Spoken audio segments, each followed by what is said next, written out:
Hey there folks, welcome back. It is Kyle.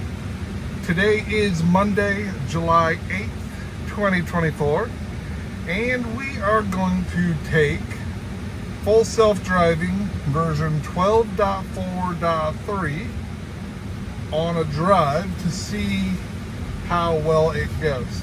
Now, this is not my first time on 12.4.3 driving, but it's my first time taking you guys.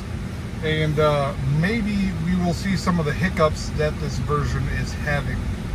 I have not enabled it yet. I will once we get on the road, but we're going to do a short trip to Walmart. If the phone can stay recording the entire time, since it is pretty warm out, sometimes it has issues with that. But of course, the biggest change with 12.4.3 off of the 12.3.6 that I came from is that you have hands-free now. As long as your eyes are visible and your arms are visible, you don't have to touch the steering wheel if you're paying attention to the road, which I always do anyways. For those of you new to the channel, I have a 2023 Tesla Model 3 that we are doing this with. So yeah, once I get on the road here, I will enable it. I don't like to use it when I'm in a private parking lot yet, just to be safe. But we shall be going here soon. Okay, and I have it enabled. I will tell you if I have to touch the steering wheel, but assume if you don't hear from me, my hands are not touching the steering wheel at all.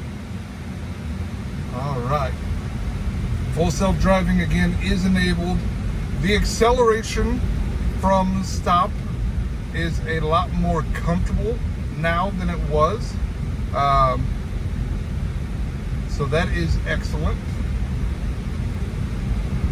Before, it would either be a super slow takeoff that was almost unbearably slow, or it would throw you back in your seat. So currently it says I am in chill mode, and yes, I am in chill mode. I was actually in average. That's the other thing. When I put it in average, the notification at the top of the screen still says chill, and I don't know why that is. I would assume it's supposed to change to show what I'm currently in, what mode I'm in. But I do have it in average mode, and I've been driving with it in average mode because chill seems to be super chill, and it is pretty slow. It likes to go like 5. I've had it go as low as 10 miles under the speed limit with no obstacles or anything, which is not ideal for me. So I'm trying average out, and I've only done one drive with it on average. So we'll see how that goes. It's still making the improper lane choice here, so I'm going to choose the correct lane, and I will report that improper lane choice. So I had to do a manual takeover there for an improper lane choice. It wanted to stay in the left turn only lane to go straight instead of getting in the straight lane to go straight. So not good. I will re-enable full self-driving once we get through the intersection, just to start it back up.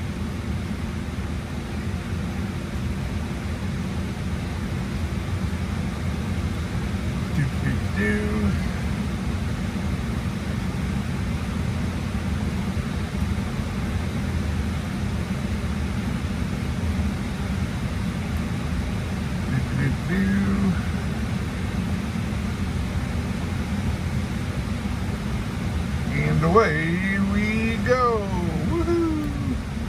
Okay, full self-driving enabled again. Hands are back off the steering wheel, and we'll see how it goes. and already it's slowed down dramatically. So speed limit here is 35 miles an hour. It started off accelerating decently, got us up to about 30 miles an hour, and then it cut the speed all the way back to 22. Not sure why. You saw what was around me there. Now we're going 36 miles an hour, which is a good speed to be going. That is a reasonable speed.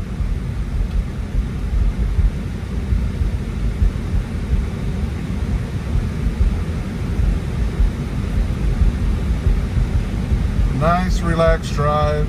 Nothing too complicated for it right now. I'm pretty lucky. In my normal day-to-day driving, I don't really have much as far as traffic or traffic issues like construction and all that stuff. I run into the occasional construction, but it's not anything major, so I can't really give it any significant stress tests, but the mundane tasks are just as important to get right, if not more important to get right, than the offshoot one-off encounters that you're going to have that some people will never ever encounter. Still completely hands-free. And again,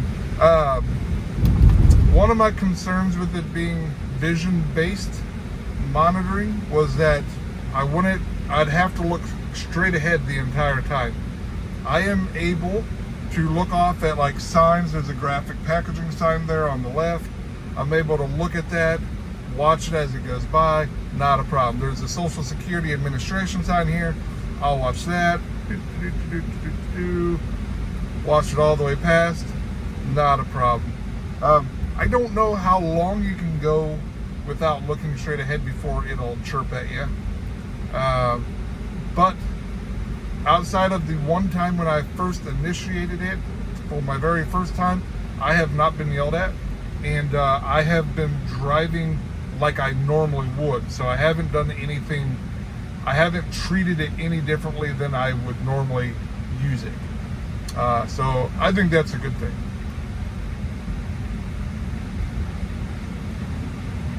Turn signals on correctly.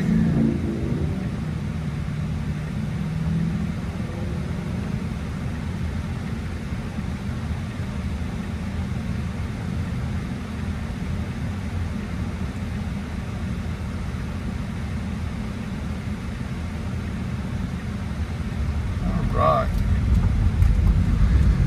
Not too shabby, not too shabby. That was a slightly faster than it needed to be acceleration there from the turn, but that's okay. It did cut that turn a little sharp as well. I went into the oncoming traffic, but it was still in a safe manner.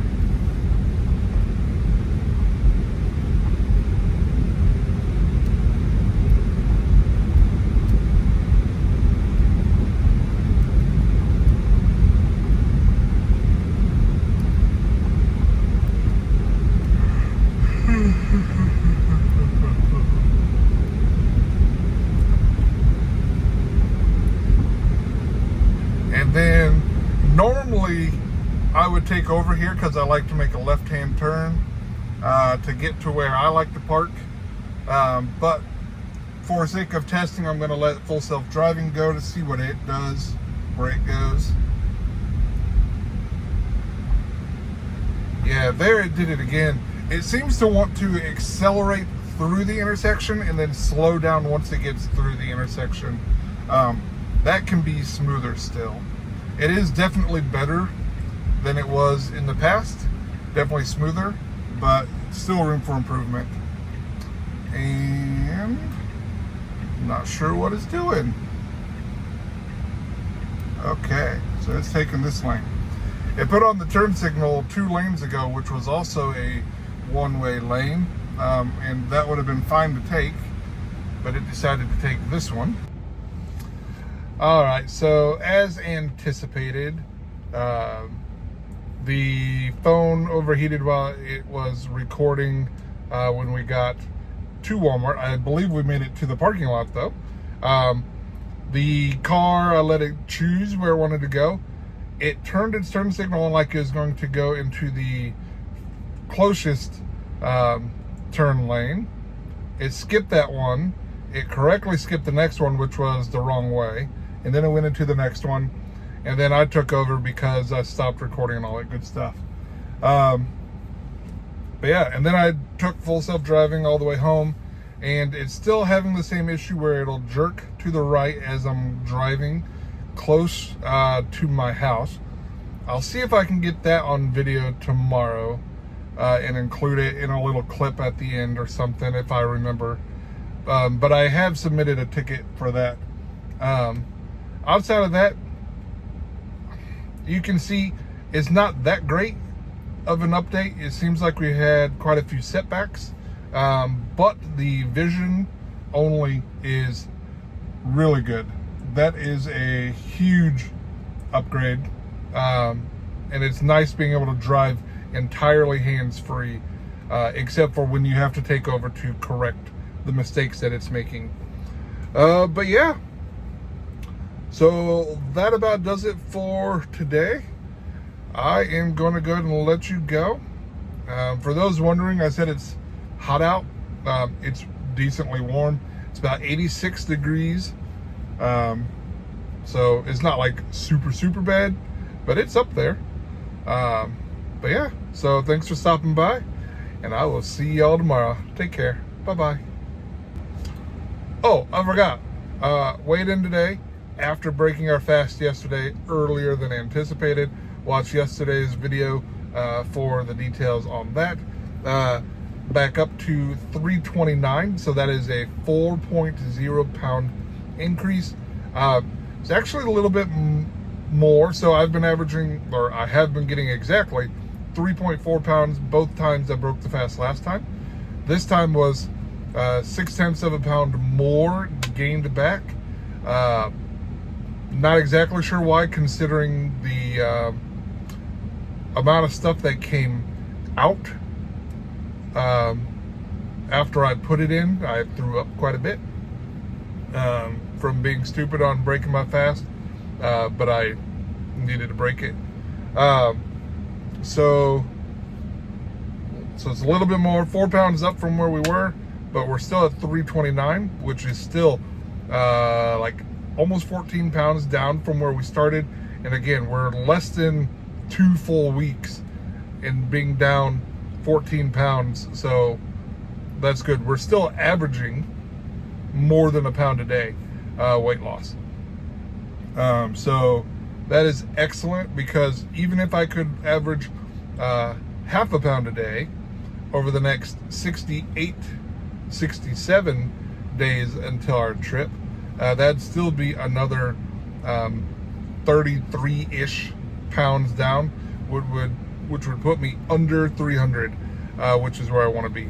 And I'm feeling good that we're going to make that goal.